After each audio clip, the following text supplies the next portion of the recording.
before he would actually just as he was getting on the plane to fly to the Middle East, he emphasized again that I'm good at ending wars, I'm good at making peace. And he did say, Anshul, he said it's an amazing moment because both sides are cheering. And he said that is something rare. Well, he's looking at the optics today are good. As you said, there's so many. It's so rare to have a day. We've had 737 days of this war with the worst scenes that have been seen on television. This is the war that's probably been broadcast to a scale that no other war has. I mean, you've covered the longest, deadliest more wars than most in of a us region have. of wars. But also the scale and the scope of the media coverage. And finally, there's a day where the optics are different. We're watching, if you're joining us now, as part of our special coverage of a very special day for Israel, for Palestinians, for the region, a moment being watched the world over, a moment that millions around the world thought they would never see. The US President and Commander-in-Chief, President Donald Trump, landing in Israel, a moment, he says, to hail the end of the war in Gaza and the beginning of a new peace, not just in Gaza, but also across the region. The days and weeks and months will tell just how significant this moment is. Is it a turning point, or is it just yet another moment before the region tumbles into the tortuous kind of processes that it has seen so many times before?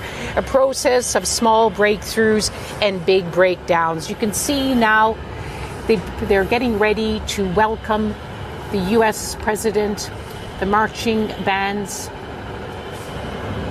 Ben Gurion International Airport. And at the same time, the flags in solemn ceremony lining up along the red carpet at Ben Gurion Airport near Tel Aviv, and the flags, the Israeli flags, snapping in the wind of southern Israel. The Israeli hostages are at last coming home. And this has just been a day of split screen moments. It's amazing.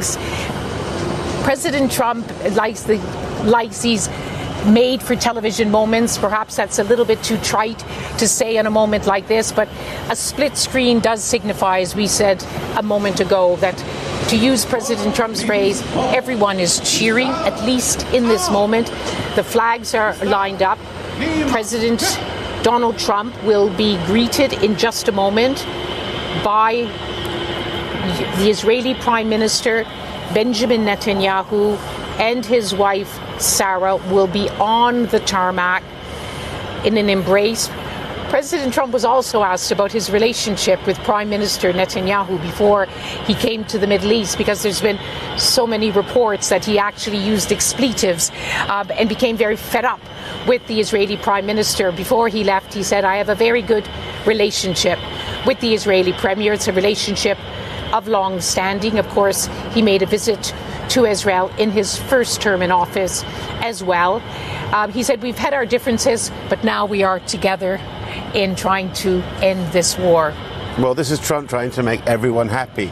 We know that behind the scenes there has been a lot of tension. Trump has basically reached the end of his tether with Netanyahu and forced him to accept this agreement. But now he's repaying him in kind, and Netanyahu, more than anything else, needs the image of him and Trump being these close partners and there being no daylight between them, as we're about to see now. And this will be there'll be a lot of warm words from Donald Trump to Netanyahu and to Sarah Netanyahu. Obviously, he always makes it clear that he's complimenting also the Prime Minister's wife.